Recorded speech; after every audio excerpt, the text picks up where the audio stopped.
I'm Jonathan. And I'm Ross. Today we're going to start a conversation about how Jesus came to save the whole person. All right. Cool. Let's do it.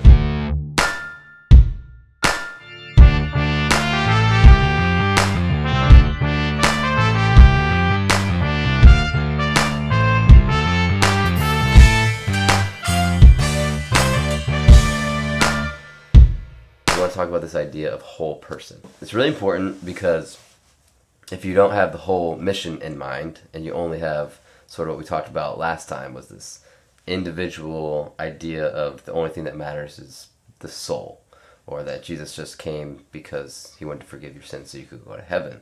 Well, if you apply that to an individual person, then you end up only caring about the spiritual side of them and maybe neglecting some of the other things or thinking that they're less important. Right. So we're filming this conversation in an exam room. Yes. Which also kind of just deals with one aspect of a person, which is the physical aspect. Mm-hmm. But we feel like it's kind of a good picture of when you go to the doctor and you get an exam, they check out all these different things about you to find out what's wrong with you, what's making you sick. The problem of sin is not just a spiritual problem. Mm-hmm. It didn't just affect that part of who we are. Right. It's this pervasive problem that affected all of who we are as people, but also affected all of creation. But within just an individual person, dealing with the problem of sin was not just a matter of saving our souls or dealing with it on the spiritual dimension, but all of these other dimensions. Yeah, and it's this idea that, that Jesus cares about us flourishing in every aspect of life. Mm-hmm. Not just in our relationship with him, but in our relationship with others, our relationship with creation, our understanding of who we are, all the things that were lost in the whole scope of the cosmic thing that God's doing in the whole world is going to be restored, but also individually. Mm-hmm. Every part of our lives will be restored. We'll even get new bodies. Right. And Jesus demonstrates that after his resurrection. Yeah. And so there's a lot of evidence in Scripture that points to how important all of those things are that are interwoven and inseparable in the individual.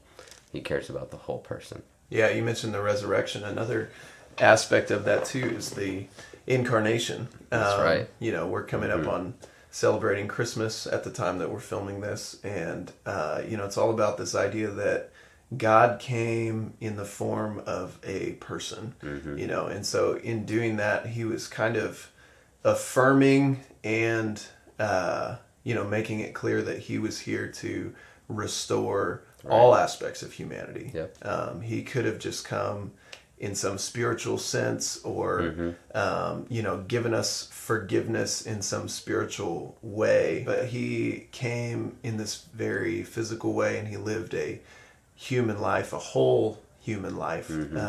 He said that he came to give life to the fullest, and then demonstrated what that would look like if that really happened. Right. What it really comes down to is this question of how much of you does Jesus want to redeem, or how much of your neighbor does Jesus want to redeem, or your coworker? Yeah. Does he want to just save them spiritually, or is his plan for them bigger than that, and does it include more than that? Yeah, and that's like really good news. That is the gospel. It's not just one part of your life can be saved and the other parts don't matter. No, Jesus wants to redeem all of you, and he wants you to participate in helping to restore and redeem all of your neighbors, your coworkers, your family members. It's important too to recognize that in the same way that our spiritual renewal doesn't necessarily, it's not realized all at once. It's not like the flip of a switch and then all of a sudden we're spiritually flawless. Right. All of those other aspects are a work in progress, where when you're united with Christ, you are embarking on this lifelong journey. Yeah. And so your job, your relationships, these other aspects of your life, your emotional health aren't going to immediately be made perfect and made whole. Yep. But the hope of the gospel includes all of those things. So it changes our hope, and it changes our view of discipleship and what it means to follow Christ. Mm-hmm.